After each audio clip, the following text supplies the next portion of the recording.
French Touch. Super, d'accord. Bonjour et bienvenue sur le plateau de Big Media, en direct de We Are French Touch, organisé par la BPI France.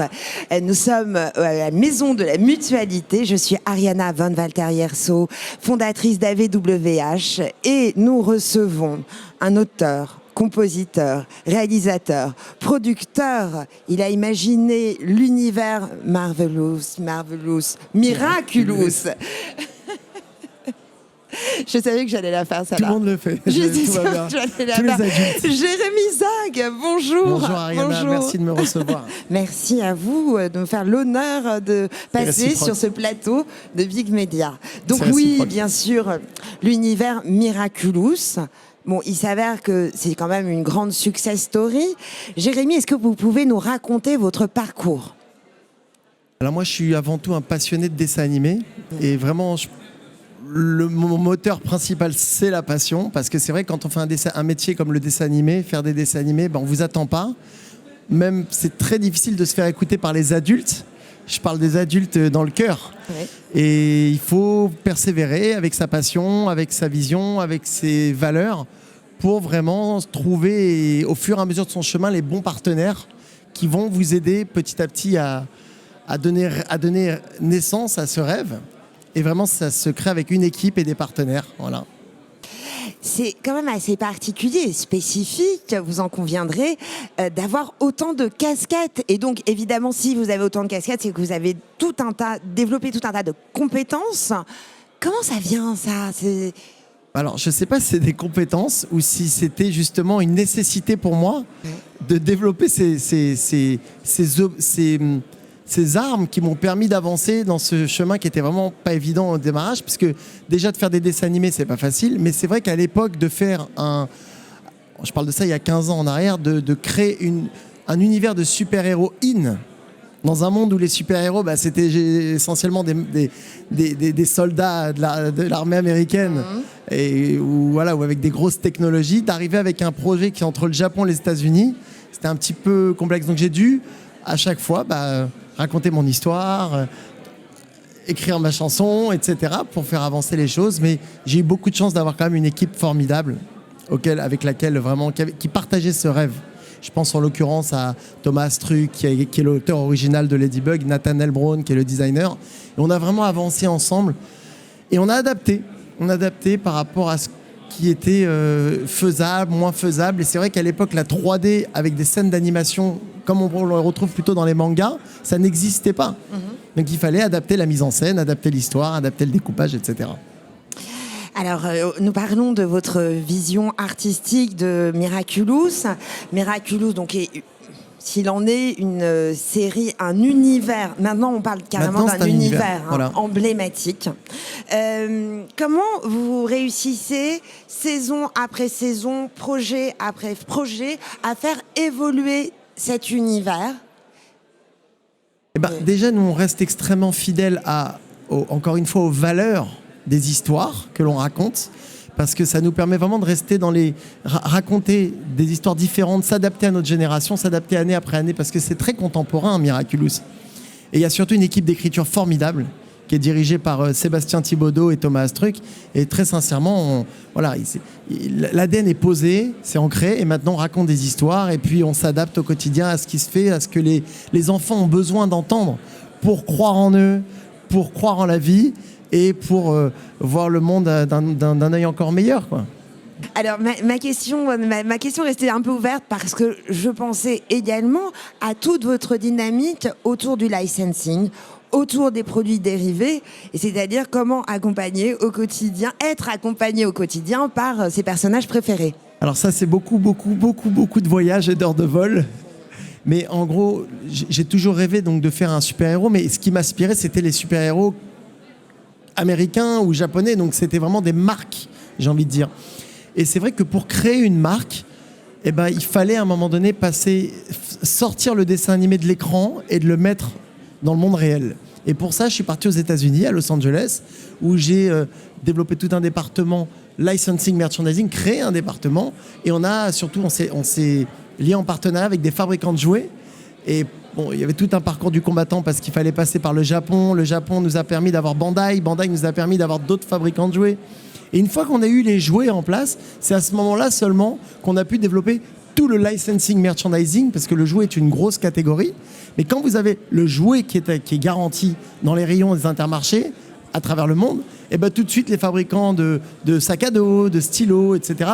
Vont venir poser leurs produits autour du jouet. Et j'ai mon frère Julian qui dirige tout le département licensing merchandising de Miami et de Los Angeles en ce moment. Moi je suis rentré en France pour réaliser des films. Alors, parlons de Paris. Paris comme décor.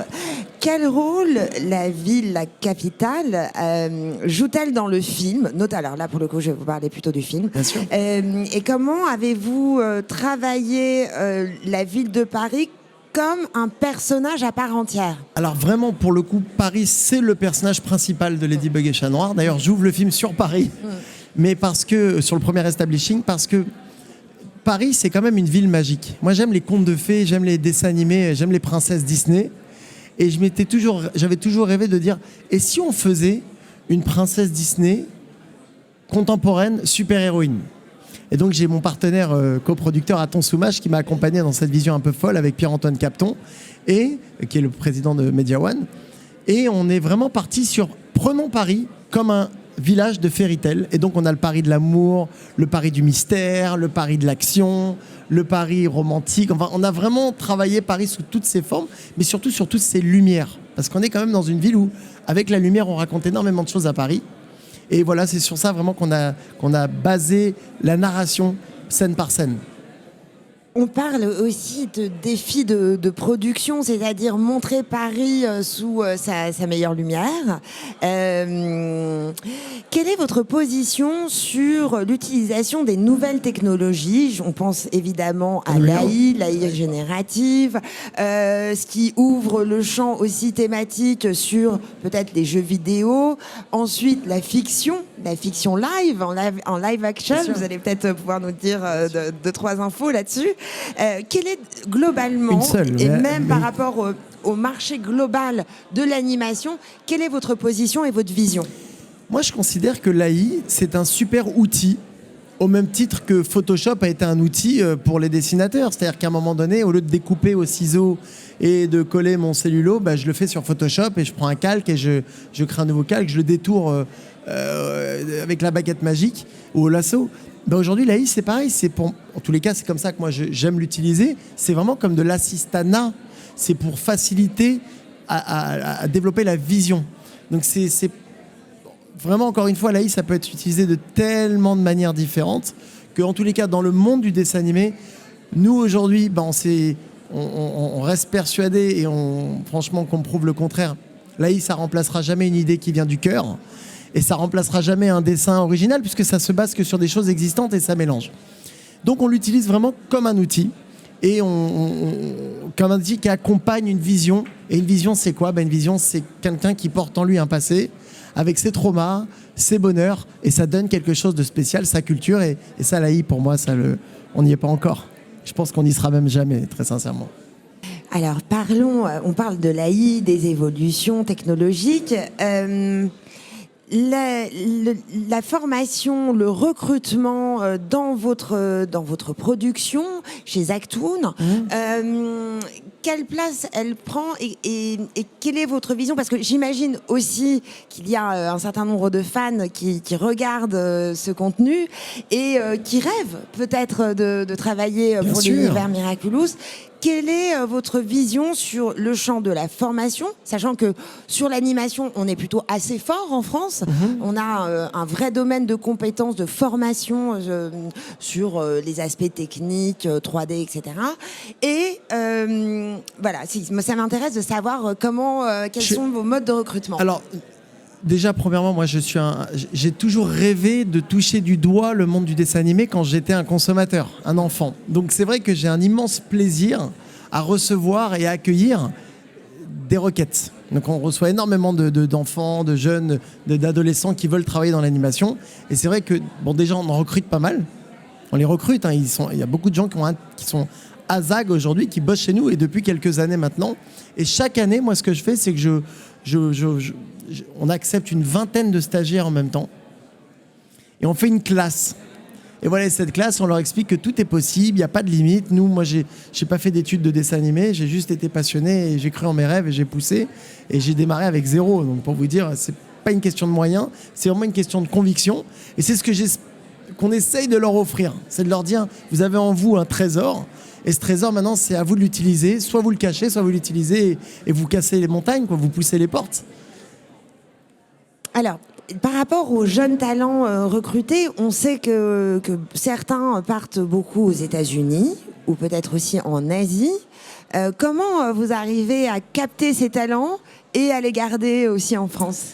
Je pense que les talents, enfin je pense pas, je sais que les talents, indépendamment de ceux qui ont besoin de voyager, de découvrir le monde, ça je peux comprendre, mais les talents, les passionnés, en général, ils sont passionnés d'une œuvre. Ils ne sont pas passionnés par des bureaux parce que c'est sympa d'aller à Los Angeles dans les studios de DreamWorks ou à Pixar à San Francisco, etc. Mais à un moment donné, on fait vite le tour quand même de la ville. Mais ce qui est extraordinaire pour ces talents, c'est de travailler sur des histoires incroyables. Moi, aujourd'hui, je travaille, j'ai fondé ZAG, mais on me dirait d'aller bosser chez Miyazaki pendant 1 an, je le ferais peut-être. C'est nourrir une passion. Ben oui, c'est le projet qui attire le talent. Quand vous allez chez Pixar, c'est la langue principale, c'est le français. Oui. Ça parle français chez Pixar. Oui, mais c'est pour ça que DreamWorks, pareil. Ouais. Mais c'est parce qu'ils ont envie de bosser sur des gros films. Votre communauté grandissante, je crois que vous me parliez de quelques millions. Hein. Ah ouais, on parle en dizaines, centaines de millions. Centaines de millions. Je sais pas, on parle en tous les cas en plusieurs dizaines de millions de fans, ça c'est sûr. Est-ce qu'aujourd'hui, vous avez un message à leur adresser ? Ben on fait tout ça pour eux aujourd'hui. Ou peut-être même une exclue. Une exclue, l'exclue, c'est qu'on part vraiment en avant là sur le live action. Voilà, vous étiez jeune, vous avez regardé Ladybug quand vous aviez 10 ans, 12 ans. Aujourd'hui, vous avez plus de 20 ans. Et ben, vous allez voir Ladybug en live action qui va accompagner l'intégralité des médias que nous avons aujourd'hui. Donc, on a le manga, on a le dessin animé, on a le long métrage d'animation, on a même le musical, on a les live stage. Et maintenant, on part vraiment sur du live action hollywoodien. Et l'univers Miraculous dans une exposition, par exemple ? C'est prévu aussi. C'est prévu aussi, là, d'ailleurs. On a hâte. Moi aussi. Il me semble qu'il y a un autre projet avec une certaine Katy Perry, Mélodie. Vous pouvez nous en dire un peu plus ? Alors, Mélodie, c'est mon prochain film d'animation. Je travaille sur 2 films d'animation à la fois. Je travaille sur Ladybug numéro 2. Et je travaille sur Mélodie, qui est un film donc, avec Katy Perry. C'est une jeune fille qui vit à la rue avec sa petite sœur. Et elles sont dans le New Jersey. Et parce qu'il y a une immense communauté de homeless aux États-Unis, comme vous le savez sans doute. Et donc, c'est une petite sœur qui vit avec sa grande sœur. Elles ont 5 ans et 8 ans. Et la grande sœur est muette. Et elle ne parle qu'avec sa guitare à sa sœur, qui est une chanteuse. Et elles ont un rêve en commun ensemble. Elles rêvent de chanter dans la grande ville, à New York, un jour, malgré la témérité de leur vie. Hein. Et elles vont aller à New York pour rencontrer notamment leur... Mélodie va aller à New York parce que sa sœur va mourir du froid que New York, qu'il va y avoir sur New York. Et elle va aller à New York pour rencontrer son idole, qui est Rose Stellar. C'est la plus grande star de New York, la plus grande star planétaire, la Queen of Pop, qui vit dans un château en or. Elle est entourée de millions de fans. Les gens l'adorent, ils la prennent en photo, etc. Et en fait, Mélodie va comprendre que les apparences sont souvent trompeuses, puisque sa plus grande star est en fait une sorcière.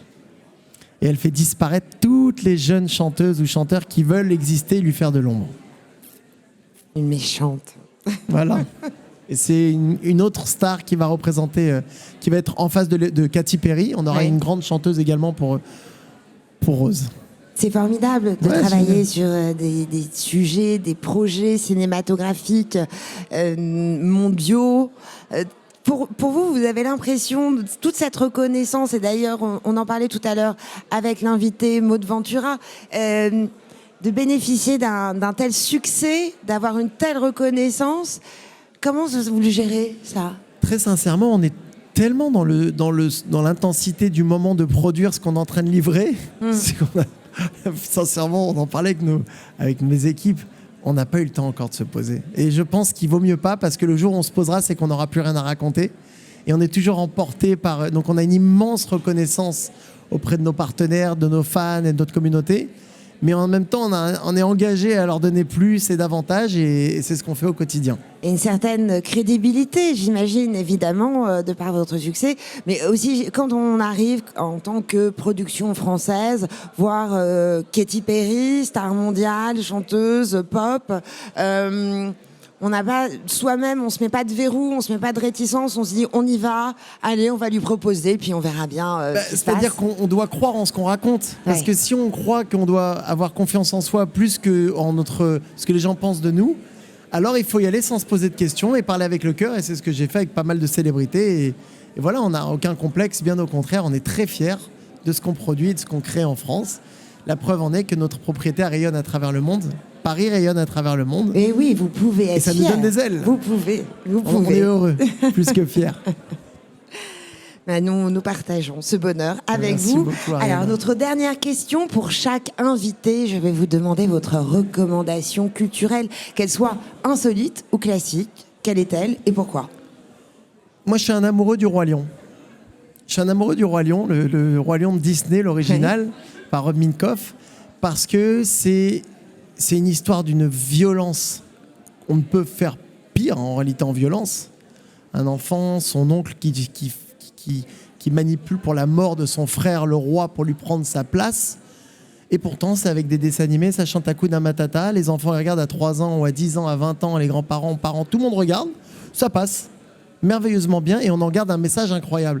Et pour moi, c'est ça une grande histoire. C'est que c'est une histoire qui parle aux 4 quadrants, avec des messages sans filtre, mais un format qui permet d'être extrêmement digeste pour toute la famille. Et c'est vraiment à ça, en tous les cas, que moi j'aspire. Et c'est ce qui me porte à créer et à réaliser des films d'animation. Nous terminons sur cette belle recommandation. Voilà, je crois que les gens l'ont vu. Merci, Jérémy Zag. Merci infiniment de nous avoir Merci, accompagnés Ariana. sur ce plateau de Big Media. Merci On se à tous. retrouve tout de suite avec Marc Dupont-Avis, C'est un copain. un collègue. Merci à tous. Merci, Jérémy Zag.